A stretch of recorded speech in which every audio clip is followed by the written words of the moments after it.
కడప జిల్లాలో ఖాళీ జాగా కనిపిస్తే చాలు నేతలు అక్కడ వాలిపోతున్నారు. ఆ స్థలాన్ని కబ్జా చేయడమే కాదు, ఏకంగా భవనాలు నిర్మిస్తున్నారు. భవన నిర్మాణాలు చేపట్టి కాజేస్తున్నారు. కడప జిల్లా వ్యాప్తంగా వైసీపీ నేతలు జోరుగా భూ కబ్జాలకు పాల్పడడంతో అటు ఏదైతే ప్రజల్లో కూడా ఒక రకమైనటువంటి వాతావరణం కనిపిస్తుంది. అదేవిధంగా ఈ భూ కబ్జాల కారణంగా ఇటీవల కాలంలో శ్రీనివాసరెడ్డి హత్య జరిగిన నేపథ్యం.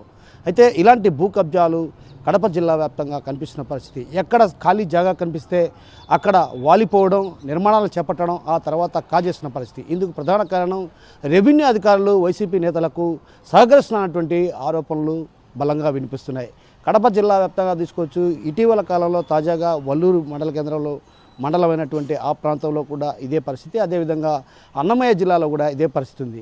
ప్రధానంగా మైదుకూరులో కూడా ఇదే పరిస్థితి. అంటే ఎక్కడ ప్రభుత్వానికి సంబంధించినటువంటి కోట్ల రూపాయలు విలువ చేసే స్థలాలు ఉన్నాయో ఆ స్థలాలను కబ్జా చేసేయడంతో పాటు అక్కడ ఉన్నటువంటి ఖాళీ స్థలం కనిపిస్తే చాలు అక్కడ వాలి నిర్మాణాలు చేపట్టి వాటిని కాజేయడంతో పాటు ఆ కోట్ల రూపాయలు విలువ చేసే స్థలాల్లో కూడా నిర్మాణాలు చేపడుతున్నా కూడా రెవెన్యూ అధికారులు చోద్యం చూస్తున్నటువంటి ఆరోపణలు వస్తున్నాయి. ఇప్పటికైనా ఎవరైతే ఉన్నతాధికారులు ఉన్నారో వారందరూ కూడా ప్రత్యేకమైన దృష్టి సారించాలి. ఏదైతే ప్రభుత్వ భూమికి సంబంధించినట్టు కావచ్చు, అదేవిధంగా ప్రభుత్వ స్థలాల్లో కూడా ప్రత్యేకమైన దృష్టి సారించి ప్రభుత్వ స్థలాలను నిర్మాణాలు చేపట్టకుండా చూడాలని పలువురు కోరుతున్నారు.